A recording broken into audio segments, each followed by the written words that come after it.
I still wake in the night.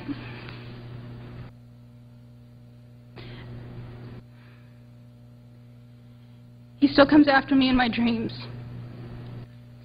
Women serving in the U.S. military today are more likely to be raped by a fellow soldier than killed by enemy fire in Iraq.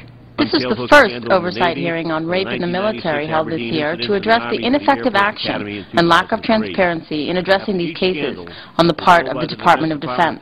There were over 2,000 sexual assaults reported by military personnel last year. Crimes will never happen again. We hear time and again that the military has a zero-tolerance policy towards sexual assaults, yet there sometimes appears to be a lack of urgency or leadership or resources to transform those statements into reality. I don't want any more women coming into work in the morning saluting the man who may have raped her the night before. The stories are shocking in their simplicity and brutality. A female military recruit is pinned down at knife point and raped repeatedly in her barracks. Though her attackers hid their faces, she identified them by their uniforms. They were her fellow soldiers. During a routine gynecological exam, a female soldier is attacked and raped by her military physician. Yet another young soldier, still adapting to life in a war zone, is raped by her commanding officer. Afraid for her standing in her unit, she feels she has nowhere to turn. These stories are sadly not isolated events. It was while I was stationed at Kunsan Air Base in the Republic of Korea in 2006 that I endured an assault, which is the reason I am sitting in front of all of you today. On the evening of the assault, I had taken Ambien, a medication I had been prescribed to aid in sleep after serving in Iraq, and I was raped while I slept.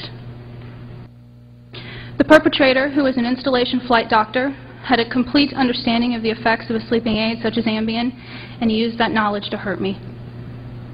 He was later found guilty and is currently in military confinement and has been dismissed from the Air Force. The road after sexual assault is a long and challenging one. As is typical with victims of violent crime, I suffered from PTSD, terrifying nightmares, and depression.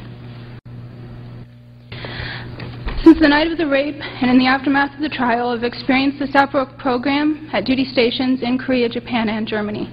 I must say that the programs in each area vary greatly, some better, some worse, all in need of change. Maria will always be a hero to me. Maria is dead, but there will be many more victims in the future, I promise you. I'm here to ask you to do what you can to help change how the military treats victims of crime and to ensure that the victims receive the support and protection they need and they deserve. The Sexual Assault and Prevention and Response Office was implemented by the Department of Defense in October 2004 to reduce the number of sexual assaults in the military and to measure offender accountability. The fledgling program has received much criticism. Its director, Dr. Kay Whitley, who was subpoenaed by the committee, failed to show under orders by her superior, Michael Dominguez. Mr. Dominguez, I noticed that Dr. Kay Whitley is not in her chair. Is it under your direction that she is not shown for testimony this morning? Yes, sir. So you directed her not to? I did. Do you have an executive privilege to assert? No, sir. Okay. We invited Dr. Whitley to testify at this hearing more than a month ago. Mr. Dominguez, you said you've instructed her not to come. What is your reason for doing that? If you find the department's response and prevention efforts fall short of your expectations, responsibility for that shortfall rests with me. The Department of Defense has a history of covering up sexual offense problems. We all remember Tailhook and the scandal and how the military tried to cover that up. And I don't know what you're trying to cover up here, but we're not going to allow it. I don't know who you think elected you to defy the Congress of the United States. We're an independent branch of government. We decide who we want to have for witnesses at this hearing. We decide who are the people that are going to give us factual testimony, the ones that we want to hear from when we're investigating or having a hearing. So for now, Mr. Dominguez, you are dismissed. And we'll hear from the Defense Department and the witnesses we want to hear from at a future date, and we'll take such action as we all deem is appropriate in light of your inappropriate action that you have taken. How do you feel about the Department of Defense's lack of transparency and with the no-show of Dr. Kay Whitley today? Well, I'm extremely disappointed. The leadership starts at the top. There's clearly a major problem at the Department of Defense. There's an epidemic of assaults and rapes against military women by U.S. soldiers. They're more likely to be raped and assaulted than they are to be killed in Iraq. And the Defense Department has to send its top people up here to help Congress oversee and decide what to do about this problem. Following the hearing, Michael Dominguez refused to speak with reporters. He returned to the Pentagon, leaving behind a lot of unanswered questions.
Hiding her face, Imam al-Obeidi shows how she fled to freedom. For the first time in almost 2 months, she is calm and happy.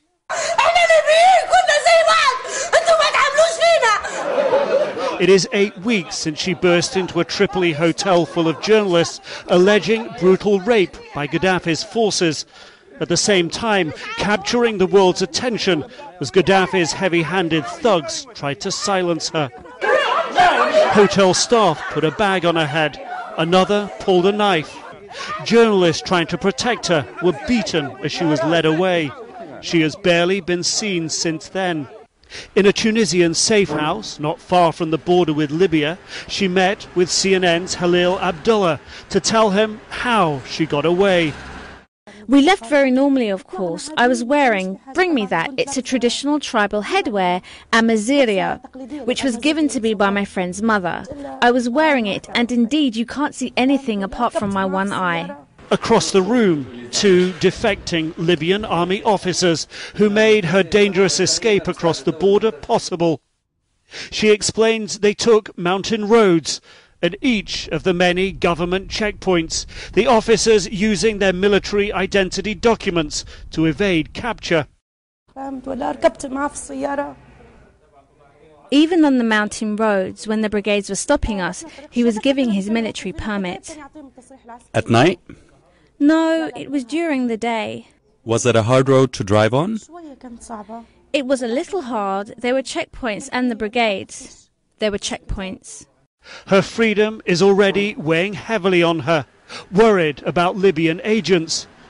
She is still not sure of her next steps, whether it's safe for her to go back to Libya to see her parents in the rebel-held east. I still don't know what I'm going to do. Of course I'd like to see my family. I have called some relatives of mine in Egypt, but still did not hear back from them. Her smile belies her confusion. Freedom has never tasted so good. Outside the safe house, diplomats are helping secure her safety. A French embassy vehicle sent to take her on the 8-hour drive to Tunisia's capital. Since she arrived here at the French embassy in Tunis around midnight Saturday night, Imam al-Obeidi has dropped out of sight. A source tells us that a diplomatic protection team is helping her and that President Nicolas Sarkozy is taking an intimate interest in her every movement. The lady who came to symbolize the Libyan struggle is now, for the first time, getting the help she so long craved. Nick Robertson, CNN, Tunis. Tunisia.